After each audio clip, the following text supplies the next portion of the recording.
Assalamualaikum warahmatullahi wabarakatuh. Sebagaimana yang kita ketahui bersama yang bahawa di Mada Aceh tanggal 5 Jun diadakan konser.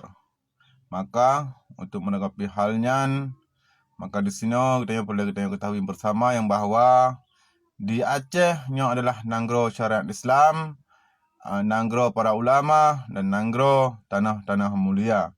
Maka oleh karenanya yang bersifat dengan yang melanggar dengan syariat Islam, yang bersifat dengan budaya-budaya yang budaya Aceh, di Aceh ada jud dan baik sampai dipegang dengan hal-hal yang lagi rupa. Maka oleh rekan-rekan long mengajak dan menyuruhkan kepada seluruh umat Islam, kepada seluruh pemuda-pemuda yang di Aceh dan seluruh kepada pejuang-pejuang Islam yang di Bumuk Aceh. Mari sama-sama lekdanyo uronyo tatulah kegiatan-kegiatan yang melanggar dengan cara Islam, termasuk salah satu konser yang tengah dipegat di Bada Aceh tanggal 5 Nyo.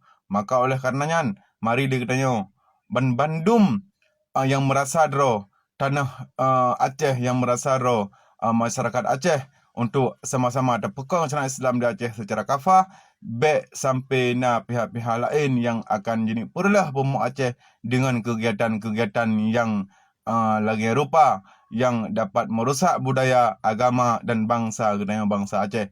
Maka oleh karenanya sigatuk dong surukan kepada mujahid-mujahid, kepada pemuda-pemuda yang mantang setia pada perjuangan syariat Islam di Aceh. Maka mari sama-sama lekdanyo uronyo dan berangkat ubah Aceh untuk gagalkan acara konser. Siapapun yang pegat konsernya, gedanyo baik tak takut, gedanyo baik tak payero tu, tetapi nyan man bandum nyo karena adalah yang tanya pelaku nyo salah sabah perintah daripada Allah Subhanahu Wa Taala.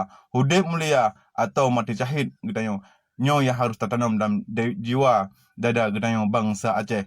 InsyaAllah apabila gedanyo uranyo sama-sama tatem jak uban Aceh untuk gagalkan konsernya, Allah akan beri pahala kepada gedanyo, yaitu pahala jihad fi sabilillah. Amin amin ya rabbal alamin. Sekian, terima kasih. Assalamualaikum warahmatullahi wabarakatuh.